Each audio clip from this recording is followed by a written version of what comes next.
Good afternoon, everybody, and thank you once again for tuning in to the African Reform Movement channel, where we discuss everything African reform with an emphasis on Ghana. I hope you've had a good week and your weekend is going well so far. So today, we've got a good topic, but before I do that, if you're joining us for the first time, welcome. Thank you for joining us. If you can, please drop in the box and let us know how exactly you came across this particular channel. That'd be quite interesting for us to know. So, if you're new here, Dr. Nee has a number of social media platforms, as you can see here. All of this information is contained in the description box, so don't worry about trying to write it down now. You can get that later. I would definitely always try and drive people towards these websites, sankofaafrica.com. We can have more in-depth articles. We can have a read and see, and then contact Dr. Nee on these social media platforms just to let him know what your thoughts are on what he's written. Okay. He's also got a number of books at his Book Nook store. It's Tete Kwashi, The Star to Follow, Fair States Charter for Africa, Weep Not Africa, and The Fifth Republic. All can be purchased at his Book Nook store. So please make yourself familiar with those. So today the topic is the spirit of Esau and Africa's predicament. And for those of you who may not know, this is a biblical reference. I'm sure Dr. Nee will break that down for you. But please do just pay attention, and anything that you're not sure of or anything you want to know more about, please feel free to put it in the chat box. People are afraid of the chat box, I'm not quite sure why. But this is all part of the conversation. This is your opportunity to ask Dr. Nee any questions you like about what he's talking about. So don't be afraid of the chat box. Please contact him here. They can answer you live, and everyone else get the benefit of the answer to that question as well. Okay? So without any further ado, Dr. Nee, over to you. Thank you very much, Uche. And today we are talking about a very important topic. Actually, it is very close to my heart because that's how I see the world. I see the world as the world populated by Esau and Jacob. Only two types of people, Esau and Jacob. A world dominated by or populated by Esau and Jacob. Now, God willing, if you are alive next weekend, I'm just telling you ahead that I would like to talk about something similar to this, which is self-determination and the Almohad Revolution. Self-determination and the Almohad Revolution. Now, self-determination means that your past, your present, and your future are firmly in your hands. Okay, you decide where you want to be at any particular time. Self-determination means that there is nobody to blame. We all have negative and positive inputs in our life. I see the negative inputs like rubbish we have to clear, and I see the positive inputs as wheelbarrows and shovels that we use to clear the rubbish. That's it.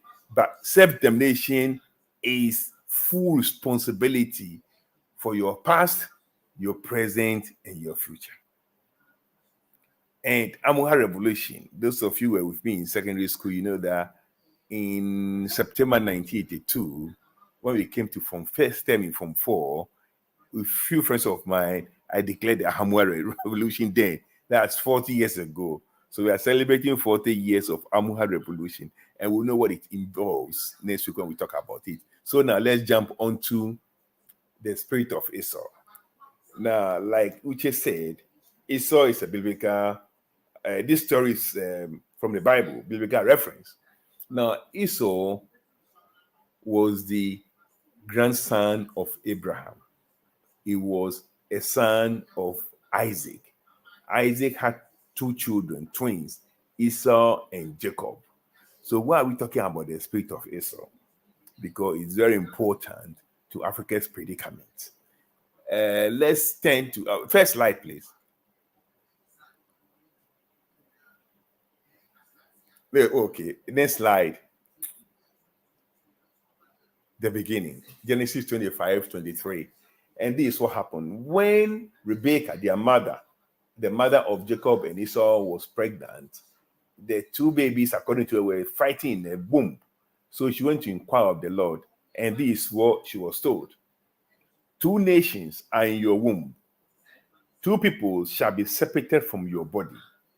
And one people shall be stronger than the other, and the older shall serve the younger.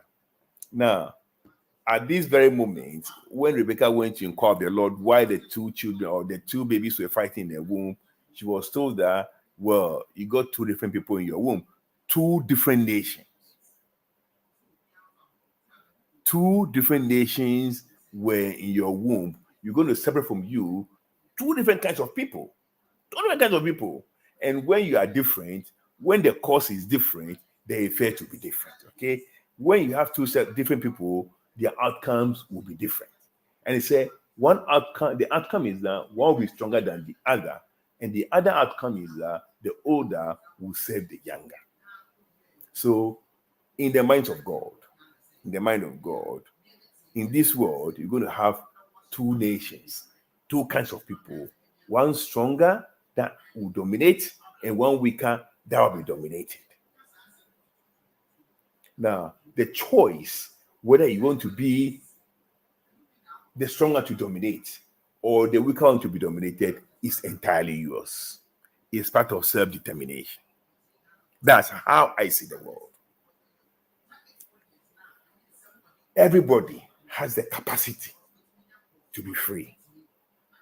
Everybody has the capacity to prosper. But whether you want to do what it takes to prosper and be free is your responsibility. And if you behave like Esau, you will be dominated. If you behave like Jacob, you will dominate. So let's see what happened. Next slide, please.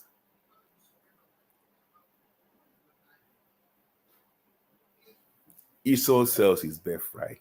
Now, the culture and the traditions of those people at that point in time was that the inheritance passed on to the eldest child or the son. In this case, it was meant to be Esau's. But Jacob understood this better than Esau. Jacob was a man of value. He valued things. Esau was a man of convenience. Let's see what happened. Now, Jacob cooked a stew, and Esau came in from the field, and he was weary. And Esau said to Jacob, please feed me with that stew, the red stew, for I'm weary. Therefore, his name was called Edom. But Jacob said, sell me your birthright as of this day. All right, his brother asked him for food, but he asked for birthright. And Esau said, look, I'm about to die. So what is this birthright to me? Then Jacob said, swear to me as of this day. So he swore to him and sold his birthright to Jacob. And Jacob gave Esau bread and stew of lentils. Then he ate and drank and arose and went his way. Thus Esau despised his birthright. So at the beginning, God said you had two different nations in your womb, two different people in your womb. One will be stronger than the other, and the older shall serve the younger. Now, generally, Esau got a birth advantage. Esau got a birth advantage. He was destined to be the big guy, and Jacob was the underdog. But Esau despised his birthright. He was a man of no value. He was he was a man of convenience. At that particular time, he needed food to eat, and therefore everything did not matter. As we read through the story of this man, we'll see why he's so linked to the predicament of Africa. There was this study done, I think in Harvard or something, about the marshmallow and success in future. The test of the big done, it was realized that the number one key in success is delayed gratification.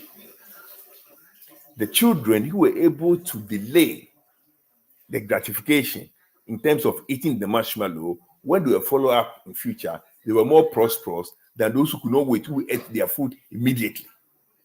Now, those who do not have the capacity to delay gratification and want instant gratification, they always end up like what? Esau.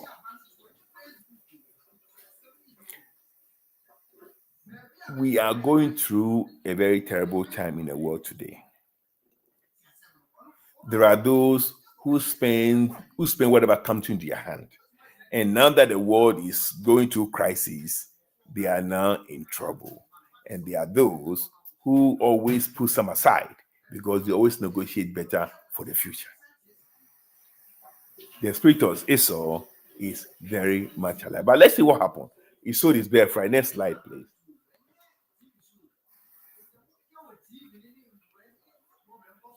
Oh, okay.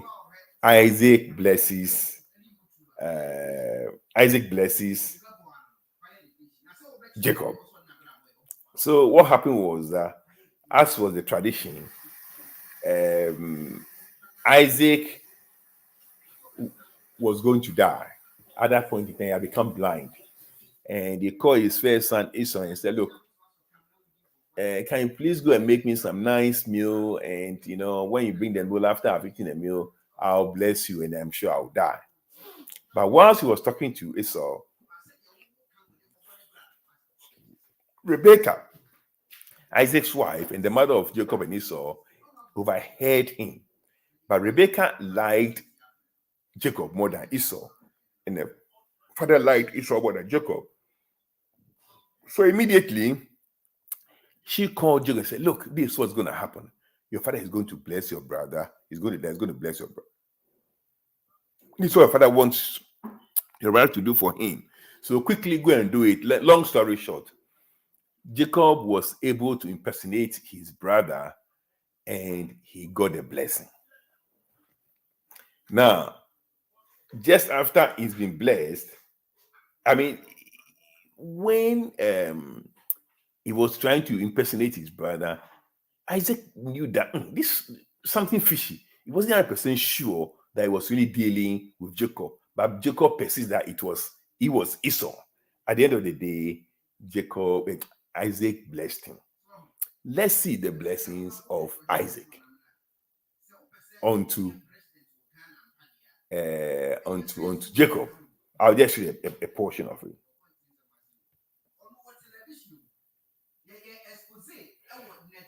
Therefore, may God give you of the dew of heaven, of the fatness of the earth, and plenty of grain and wine.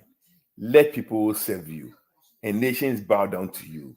Be master over your brethren, and let your mother's sons bow down to you. Cursed be everyone who curses you, and blessed be those who bless you. Now, for those who we don't know, we are reading about Jacob, okay? We are talking about Old Testament stuff.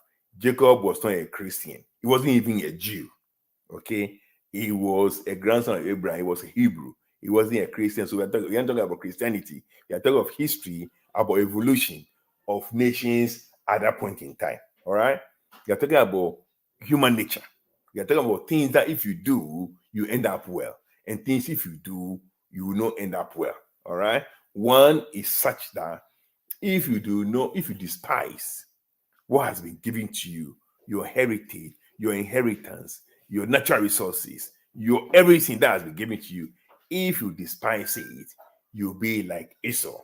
Now, if on the other hand, you know how to negotiate, you know what matters, and you're able to push and negotiate for yourself, like Jacob did, you end up like Jacob.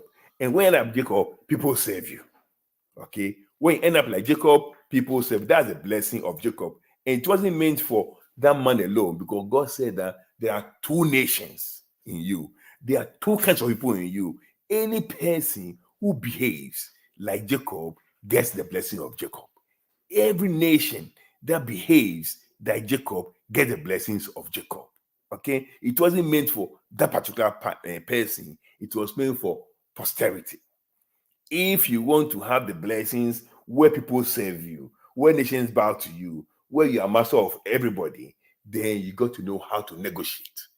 If you want to serve and be low down and be trampled upon, then you can decide to despise your birthright. Then you can decide to despise your heritage. Now, that problem was not only meant for Esau, it was meant for every single human being. It was meant for every single nation on this earth. And here's what happened. Now, it happened as soon as Isaac had finished blessing Jacob, and Jacob had scarcely gone out from his presence, scarcely gone out from the presence of Isaac, his father, that Esau, his brother, came in from his hunting. He also had made savory food and brought it to his father, and said to his father, "Let my father arise and eat of his son's game, and that your soul may bless me." And his father Isaac said to him, "Who are you?" So he said, "I'm your son, your firstborn son." Isaac trembled exceedingly and said, "Who? Where is the one who hunted game and brought it to me? I ate all of it before you came, and I have blessed him, and indeed he shall be blessed." When Esau heard the words of his father, he cried with an exceedingly great and bitter cry, and said to his father, "Bless me, me also, O my father." But he said, "Your brother came with deceit and has taken away your blessing." Esau said, "Is he not rightly named Jacob? For he has supplanted me these 2 times. He took away my birthright, and now look, he has taken away my blessing." And he said, "Have you not reserved a blessing for me?" And there we go. There we go. Esau blaming Jacob for taking away his birthright. And there we go. He said he supplanted him twice. First, he took his birthright away, and now he's taking it. No, he didn't take your birthright away. You despise your birthright. You sold your birthright for a stew of lentils and bread or whatever. You sold it. He didn't take it away from you. You moron. He forgot that by giving or selling his birthright, he was giving away his blessings. He couldn't link the two. He thought, "Oh, yeah, what's birthright? I'm going to die. Let me sell it." And no. He's forgotten that the birthright is linked to the blessing. Now, once you defy providence, once you defy nature, things will work in such a way that you don't get what you're supposed to get. And that's what happened. Providence energized Rebecca. Providence energized Rebecca for Rebecca to work through the implication of Esau selling his birthright. And the implication was that he should not get a blessing. And he did not get a blessing. And he cried with a bitter cry. Father said, "No." And that's what happens. The Esau's of the world, they cry with bitter cry. If you don't want to cry, then don't be an Esau. You see, Uche, in Ghana, I'm from Accra. My ethnic group is Ghana. Okay? And we are the indigenous people of the capital. Now, when you go to Accra, our language is dying, this is dying, the Chi people have come there, and this and that. But who sold the land to the Chi people? Who sold the land? You cannot sell your land to somebody and then cry that the person is now taking away your culture and your language. When you behave like Esau, you cry exceedingly with a bitter cry. It's playing out right in front of us. The spirit of Esau. People who do not have value for what belongs to them, and yet dispose of it at the drop of a hat. No value for their birthright, no value for their inheritance, no value for their heritage. And then when they sell it, they will start crying that you supplanted them. They will always have an excuse. It is a problem. The spirit of Esau. The spirit of Esau is destroying everything in Africa. Next slide, please.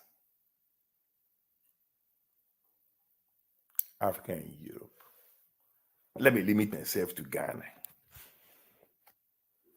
The first contact with Europe was 1472, when Don Diego de Azambuja and his Portuguese crew landed in what is called Emona now in Central Region.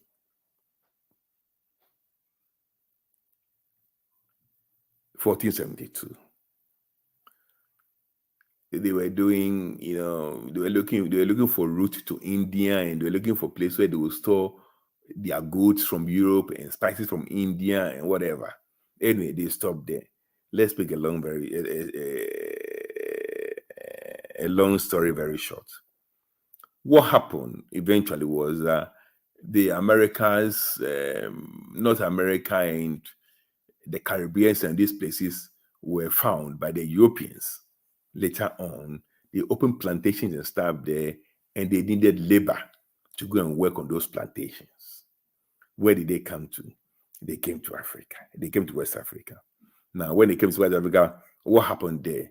The West Africans decided to sell themselves to the Europeans, to take them there to go to take their own people to America, to go and work as slaves. We sold ourselves. For what? Whiskey, sugar, beads, and gunpowder. We sold human beings ourselves.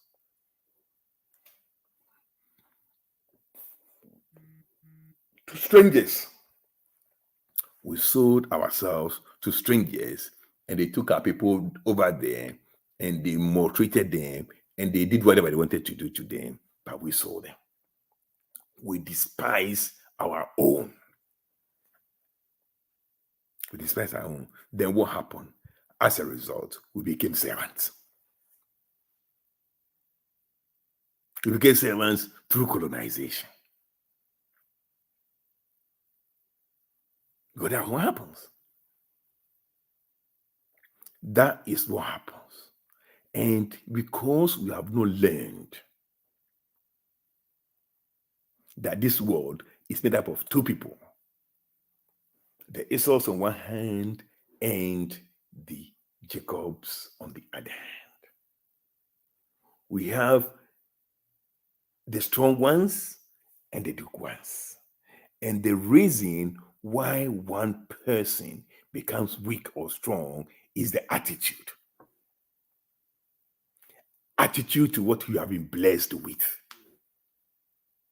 You see, Apostle Paul referred to Esau as immoral. We don't hear this preached every day, because for us, immorality is somebody you are not married to. That's the least of the problems, to be honest with you. Immorality is when you mortgage the future for pittance. That is the number one immoral act any human being can commit. When you actually mortgage the future of your children and your children's children and your children's children for a bowl of rice water, for a bowl of Quaker oats, for a cup of tea. That is the height of immorality. And what do we see? What do we see? What Esau did, that he cried bitterly. That's what Africa did. And we cried bitterly to the slave trade. And we cried bitterly through colonization. And we are still crying, but we still don't know that what is doing all these things is our disregard for our inheritance, our disregard for the things that we have been blessed with, our disregard for our forests, our disregard for our rivers, our disregard for our gold, our disregard for everything that nature has given to us. And we will cry. Nothing explains Africa's predicament today other than the spirit of Esau. Nothing else. Absolutely nothing else. And that is why it's a good story. Because within it, we know our solution. Our solution is to have negotiators like Jacob. Next slide, please. Now, Africa in the modern world. Let's make no mistake. If you behave like Esau, you'll be dominated by the Jacobs of the world. Africa says that, oh, we were the first to do this, or the first home of man was Africa, this and that. That is true. And that's it said that the older may serve the younger. You can be first in whatever you want. But if you do not have the correct attitude, you will serve the younger ones. Ghana says, oh, we're the first to gain independence south of the Sahara. Yes, but today we have the worst performing currency in Africa. Today we are the worst junk country in Africa, junk economy in Africa. Today we are the worst of this in Africa. Today we are the worst. So of what use is our being the first to get independence? We are just like Esau. Today I watch some clips about gold mining in a certain forest by one company, a contact company or whatever. I couldn't believe it. And then they were shooting human beings because of illegal gold mining in the forest reserve.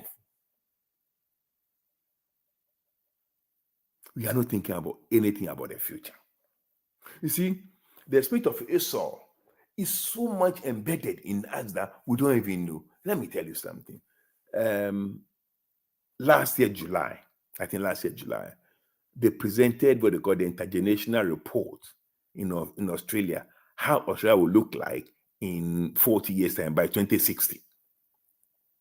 The population distribution, the demographics, how many people, what will be the average longevity of Australian male, the average longevity of Australian female, the age distribution, the economy, the this and that. And they did all this ahead, one generation ahead. That is the spirit of Jacob, so that they will be able to plan now for those who are yet to be born.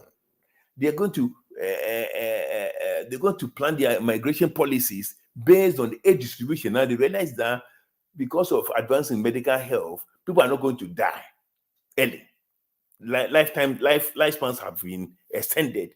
So when people retire at the age of 65, they are likely to live another 25, 30 years. So they have to be planned for. How many more nursing homes have to be built? How more this and that? They have to plan for all these things ahead of time. Because when Jacob was asking Esau to sell the birthright to him, he wasn't thinking about that moment. He gave his food to him. He was prepared to delay his gratification. He was prepared to postpone his happiness, his pleasure, and negotiate for the future, because he knew the implication of the birthright regarding blessing. So he planned ahead. Esau was very content to have the pleasure there and then. So he sold the birthright for a pittance. He sold the birthright for a bowl of stew or whatever.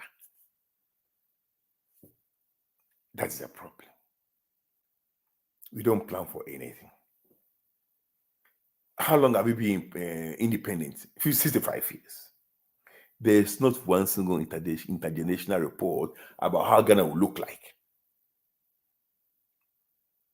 in 40 years' time, in 30 years' time, in 20 years' time, and how that should inform present policies. No.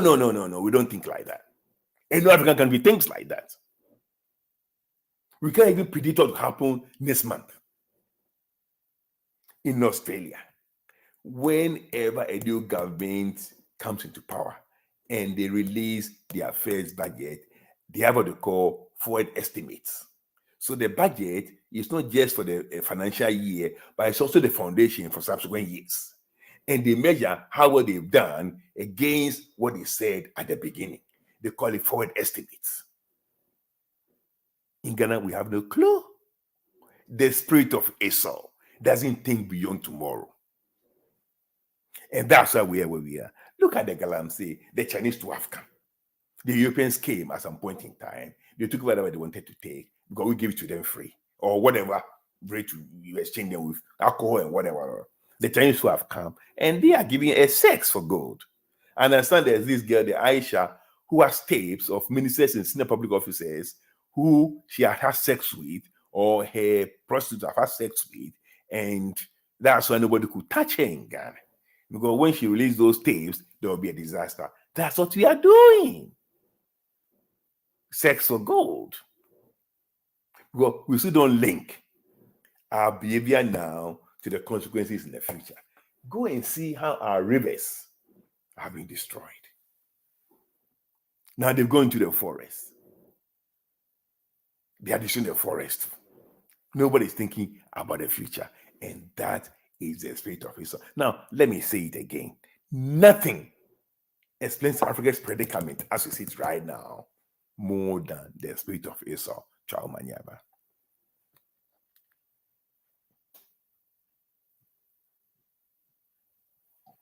Okay, thank you for that, Dr. Nee. I hope those of you who tuned in, I saw people tuned in quite late, but I hope you managed to hear a lot of what he was saying. I mean, maybe there's no answer to this question. Why do you think it is that, particularly with African leaders, they have the mentality that they have? Like you're saying how Australia managed to plan so far ahead for whatever. Why do you think we don't also have the same mindset?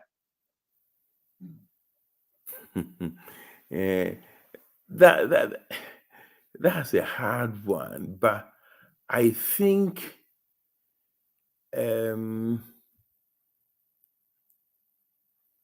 know why that is not a common thing to us.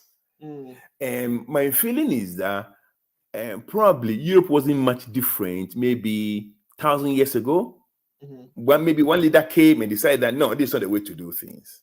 We're going to change things because you see, I think that's what actually happened. It's all from a certain point, a certain leader comes on and changes everything. The Ashanti Kingdom was at one stage under a different kingdom, Denchira, until Osetutu and his friend Anoche came. They defeated Denchira, and after they defeated Denchira, they decided, no, we're not going to be like this. And within a generation, they became an empire that they covered land bigger than what Ghana is today, right into Ivory Coast. So if Osetutu and Anoche had not come, probably they would still have been under Denchira. But just two people came and they changed the whole game plan. I think that's what the problem is. We need a certain generation, we need a certain change that will change the end. I think that change will come from leadership. We haven't had that kind of leadership for a long time. Do you think it's maybe the leaders are there, but they're being blocked from taking these positions? Yes, I believe there are people there who are thinking properly. But the system has been created such that it's not easy for them to come to the top. You know, those who have ideas do not have power, and those who have power do not have the ideas. What needs to happen is that revolution, the Almohad revolution, which we'll talk about next week. And when we say revolution, we don't mean violent takeover of government. We mean a new, complete change in direction. A complete in direction for the better. So now we've got to look into the elements that will come and make that change possible. But key to every economic activity, key to every political activity is the human being.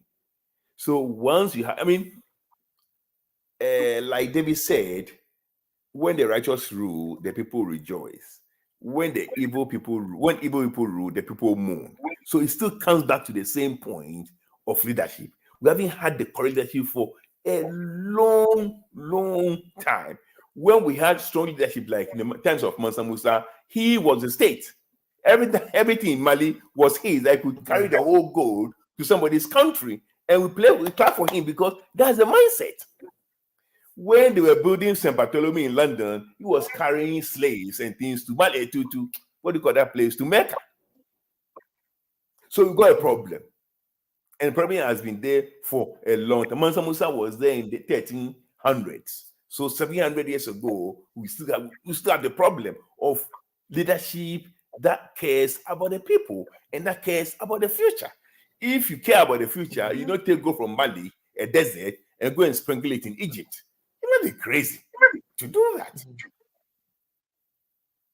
But we're clapping, oh, as the wealthiest man, who cares? Go to Mali today and go to England today. You see things that, like I was saying yesterday in my article, number 10 and number 11 Downing Streets were built 340 years ago. England is not there because of Ghana. England, the way it is not because of Ghana. 340 years ago, they knew how to build number 10 and number 11 Downing Street. You see, sometimes we like to tickle ourselves. I went to Dublin. I went to Kilkenny. I saw the Kilkenny Castle. I think it was built in the 1300s. I said, Jesus Christ, they built this in 1300 when they haven't come to Africa. They haven't come to Africa at all. They knew how to do that. So why do we think that they have prospered because of Africa? Of course, we added to it. We've added to it, but they've gone long ago before they came there. That's how they could make ships that could float on the sea to Africa. It's part of the development. We couldn't do that at the time they came. So there was a gap, and we have to fill the gap. And we can do that. But I know that. I have patients here who come and sit in front of me begging me to put on a disability pension. White people. So they are not extraordinary. I know that. They're not extraordinary. The problem is that they have leaders we don't have.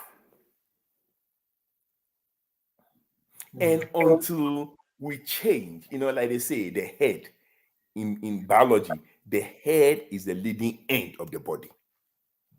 If your head is wrong, it will lead you to the wrong place. And that is where we are. That's the fundamental problem of our medicine. The headship of Africa is an Esau headship. And it's not hard, my dear Uche. Honestly, it is not hard. Why say these people, they are here with us? Nothing extraordinary. Nothing extraordinary. They do the same things we do. But every country is driven by the top 5-10%. And that's what the difference is. There are top 5-10%, and that top 5-10%, there's a huge gap. The remaining 1995 is about the same. The remaining 90% is about the same. There's no big difference. The main difference is the top 5-10%. Whereas in Australia, the top 5% of income earners pay 60% of all personal income tax. In Ghana, that 5% don't pay anything. They pay tax. They do whatever they like. The Minister of Finance said that 60,000 doctors, lawyers, accountants don't pay their tax. He said that with his mouth, and there's no prosecution. In this country, the top 5% pay 60% of all income tax. Only 5%. Only 5%. They know their civic responsibility. And the system is there to make sure that they pay. In Ghana, the top 5%, they don't pay anything. Actually, as a matter of fact, our president doesn't pay tax. The only president in the world doesn't pay tax. So the spirit is there. Has he ever been challenged on that? And what answer did he give, if so? The what? Has he ever been challenged on not paying tax? And if so, what was his response? It's in the constitution. It wasn't him. Because they believe that they must bribe him not to steal the country's money. But you see the consciousness, the darkness in the mind. Why would they not pay tax? The person who misuses that, everybody says tax. Goodness me. We have a problem. Yeah. But a time is going to come. And a time is going to come very, very soon when the right people will be in charge and Ghana will be free and Africa will be redeemed.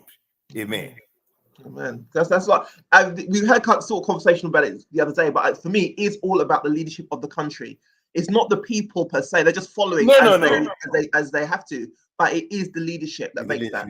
The people, it's not much different. We see them here too, you know, draggies and whatever floating around. Some of them, we have 750,000 people who are on the payroll, who are on the door. Sorry, they're floating around here. We see them too, you know. So that's not the problem. But there are people who are thinking for them and who are helping them, who are planning for them. We don't have that in our place. Absolutely not. And that's the problem. Just got a couple of comments here from Pastor John. He says, great answer. We need a transformational leader. And he said, everything rises or falls on leadership. Yes. Like they say, leadership is the cause, everything is the effect. Yeah. Are you in a blanket, Uche? Yeah. I'll try not to show it, but yeah, it's cold. Such a difference from the last time. This from a few months ago, but yeah. Okay. If for those of you who are watching, please get your questions in. So, how can I put it? It's again, I think it's a question might not be able to answer because I have long suspected that amongst the people, the geniuses and the minds to transform the countries are there. Yes. How do they break through? I guess, but that's not. I don't know if that's a realistic question because they can't be stunted forever. They have what is needed to transform the country. So how do they break through? Yeah, you know, when I look at Ghana, sometimes, you know, what I'm going to say may sound like conflict of interest, but it's not conflict of interest. It's not because of myself, but because I can die tomorrow. Okay? I can die tomorrow, and Ghana will be redeemed. I believe that. So it's not about me. But when I look at Ghana and the way things are going with my own spiritual, emotional antenna, I believe that we are very close to a change. Yeah, I believe that. I believe strongly that we are very, very close to a change. And that change will change Africa. You see, when Obama came to Ghana, he said something, I'm paraphrasing him. He said that it's been a long journey from here to here to here, now it's in Accra. And they want to say that in the 21st century, it is not only stuff that are said in Moscow or Washington or Rome or London that will matter, but things that are also said from Accra. And he came to Accra for that singular reason. Because he knew that the real African revolution would start from Accra, and it's very, very close. I feel it within myself. It is there because, I mean, you are saying things that you could never have believed. This is somebody that told you 5 years ago that Ghana would be at this stage. You see, but the pain of childbirth is worse when the baby head hits the perineum. That's when the contraction becomes the severest. Okay, so the worst part of labor pain is just before delivery. The pains you are going through, I see it as labor pains for the delivery of a new nation that will liberate Africa. Not as a contender government, because I don't want to hear that word, contender government. Okay, because that's not what we need. We need good governance, not contender government. If Switzerland and those little countries can live on their own, then there's no reason why Togo should be part of Ghana for Togo to function. What Togo needs is good government. Yeah. If Singapore, the size, 1/3 the size of Greater Accra, can be the 8th wealthiest nation by GDP per capita, then Benin doesn't need part of Nigeria for Benin to prosper, unless we believe we are subhuman. What one man has done, another man can do, according to Marcus Garvey. Whatever Singapore has done, Guinea can do it, Mali can do it, Burkina Faso can do it, Ghana can do it 10 times. I'm telling you, what Lee Kuan Yew did in 35 years, if you get the correct leadership in Ghana today, we'll do it in 10 years. No two ways about that. Because we have read what he did, and some of us believe we have deeper insight than he did. What he did in 35 years, we can do it in Ghana in 10 years. But I can feel that time is coming. Okay. People ask questions. That's exciting to hear.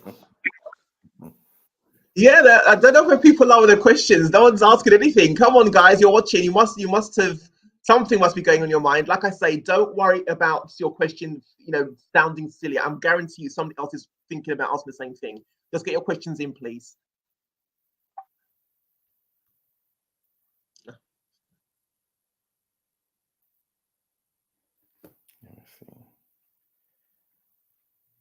So, just on, but by what you know about people in Ghana, whatever, are there some people that you know of who already have this sort of mindset and begin to make waves, or trying to make waves, or making their voice heard? Yeah, okay.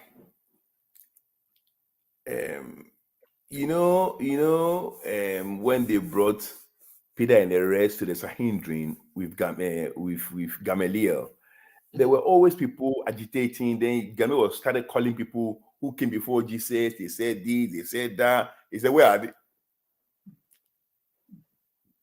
Let's leave these ones too. If they're of God, they'll succeed. If they're not of God, they'll be like those who have come before them. So whenever there is problems, there are problems. You have different ways. I seriously believe that a lot of people also thinking about Ghana because they have seen in the last 5, 10, 15 years that things are getting worse by the day. So people obviously are very concerned. I believe that others there who also have their own views about what should be done and what should not be done. Some of them I agree with them, some of them completely oppose what they think. And I'm sure vice versa, But at the end of the day, what is of God will survive. At the end of the day, what Providence believes is a true call will survive. That's how I see it. And what I believe will happen at the end of the day again is that genuine people who believe that Ghana can be better than what it is today will somehow rally together. I really hope so. I really do. Yeah. I believe that because it's going very, very fast. Trust me, there are some things I don't want to say because when I look at some figures, and I look at what it could mean, I just say, look, you know what? Let me not say it. Yeah, but what is happening there is an absolute joke. What's happening there? Well, I hope the people do rally together because that's if they have the mind, they understand like you understand, they can see the problems, they can see what the solutions are, that they will at least start making some strides in that direction. Do you know what I mean? Yeah, you see, few things divide Ghanaians. Okay. People struggle, but for me, colonization is not part of Ghana's problem at all. Even language divides us. Even language divides us. No, why are you not speaking my language? Oh, why have you come to my place? You're not speaking my language. Or this or that. Oh, me, I don't speak your language. Oh, so many things divide us. But as I'm speaking to you, I get some messages from some strange quarters, and that tell me that things can change very quickly. Yeah, trust me, I get messages from places that I just keep my cool at the moment.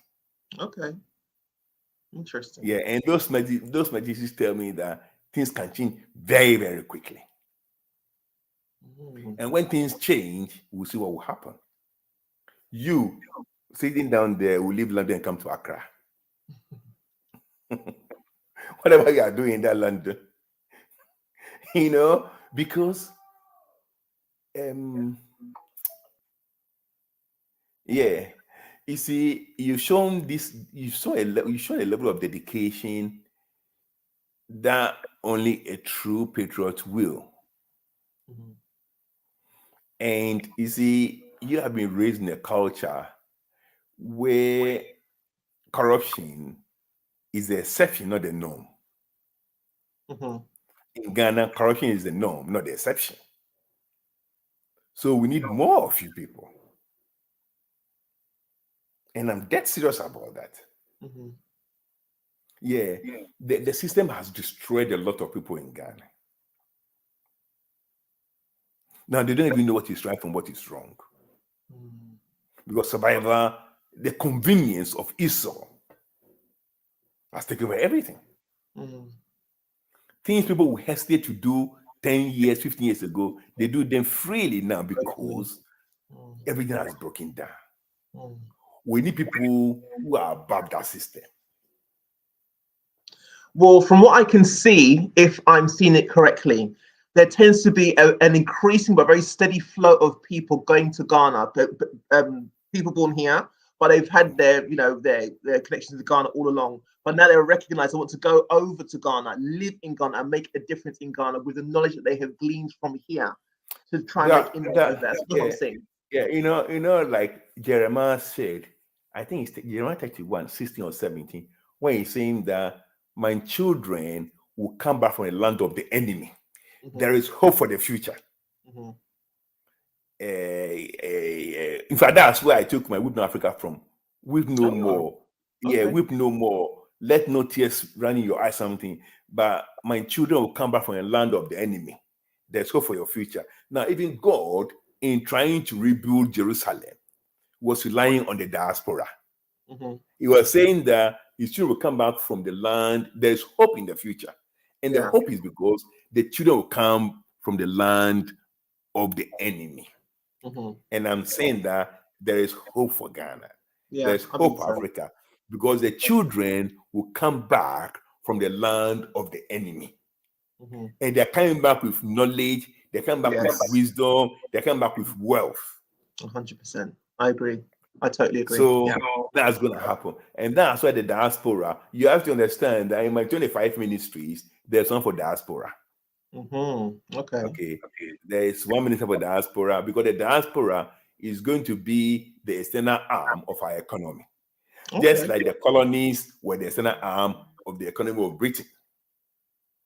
The diaspora is going to the external arm. We're going to mobilize the diaspora as a source of income. The diaspora can give Ghana money to Ghana more than IMF went back times 10.